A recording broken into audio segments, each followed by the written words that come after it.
Alors bonjour à toutes, bonjour à tous. Aujourd'hui on va vous parler de la réforme des carrières de la Banque de France. Cela ne nous regarde pas. Alors déjà pour commencer, il faut dissiper un malentendu. Cette réforme va concerner absolument tous les agents de la banque, les employés, les ouvriers, les agents de maîtrise, mais également les secrétaires comptables et les cadres, ainsi que les contractuels. Donc vous savez que la CGT se bat depuis plusieurs années pour aligner leur statut sur le statut des employés de la Banque de France, et si cette réforme a lieu, ça ne sera plus possible. Donc indirectement, ils sont concernés aussi. Bon, on va reprendre calmement.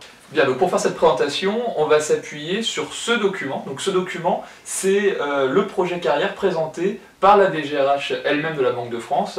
Et donc tout est écrit noir sur blanc dedans. Donc toute notre présentation va s'appuyer sur ce document. Alors tout, plus ou moins. D'abord, il va falloir faire un petit effort de décryptage pour comprendre le langage feutré de notre DGRH. Et puis ensuite, parce que comme chacun sait, les DGRH n'aiment pas parler budget, et donc il n'y a pas de chiffres dans ce document, alors qu'on sait que l'objectif de la réforme est essentiellement budgétaire. L'heure de se réveiller, Monseigneur. Donc cette réforme, elle a 4 objectifs. Et ce qu'on va vous expliquer, c'est en quoi ces 4 objectifs vont vous pénaliser. Tout d'abord, c'est un allongement de la carrière. Ensuite, la réduction des carrières minimum garanties, CARMIG. Ensuite, la troisième chose, c'est l'augmentation du pouvoir discrétionnaire des managers. Et enfin, quatrième chose, tout ça se fait dans un contexte de réduction budgétaire. Non mais c'est pas vrai! Non, Seigneur! Merci! Donc l'allongement de la carrière, actuellement vous savez que vos carrières sont calculées sur 27 ans. Avec la réforme des retraites et donc l'allongement de la durée du temps de travail, la Banque de France doit donc allonger vos carrières. Donc elles ne seront plus calculées sur 27 ans, mais par contre, vous devez leur coûter la même somme d'argent au final, donc à la fin de votre carrière.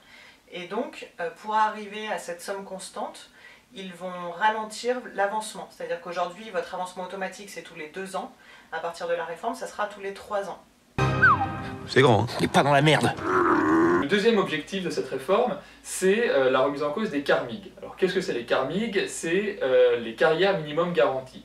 Aujourd'hui, vous êtes garanti de voir votre salaire augmenter tout au long de votre carrière.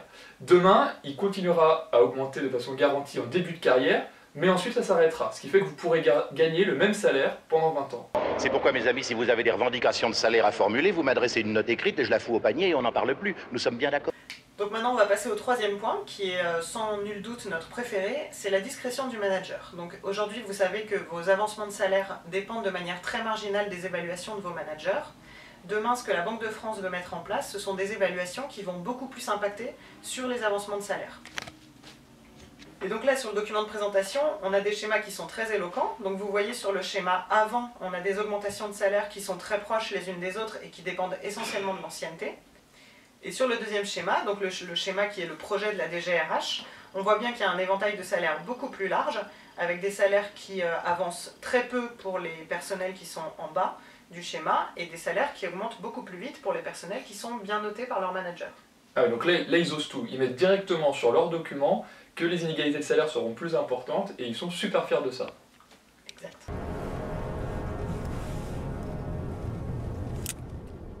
Vous disiez que ça accroîtrait vos chances.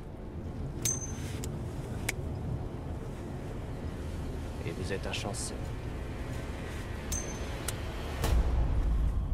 Pas lui. Lui. Votre chauffeur. Donc un des objectifs de cette réforme, c'est quand même avant tout la réduction budgétaire. Alors comment ils vont nous vendre ce projet? Ils vont nous dire en début de carrière, l'augmentation elle sera plus rapide. Et en fin de carrière, il y aura un déplafonnement. Mais c'est bien ce que la CGT défend ça, l'augmentation des salaires en début de carrière pour tout le monde et un déplafonnement en fin de carrière. Oui, mais vu que ça se fait à budget constant, c'est pas aussi simple. Parce qu'en fait, effectivement, vous allez progresser rapidement au début, mais en milieu de carrière, on va avancer beaucoup moins vite. Et en fait, ce qui va se passer, c'est que, vu que c'est le pouvoir discrétionnaire des managers qui va décider de qui avance comment, pour les 5-10% de favoris, ça va bien se passer, mais en revanche, pour la grande majorité, pour les autres, ils avanceront beaucoup moins rapidement. Du coup, l'enveloppe globale, en réalité, elle diminue, ce qui plaira beaucoup à Monsieur Gallo.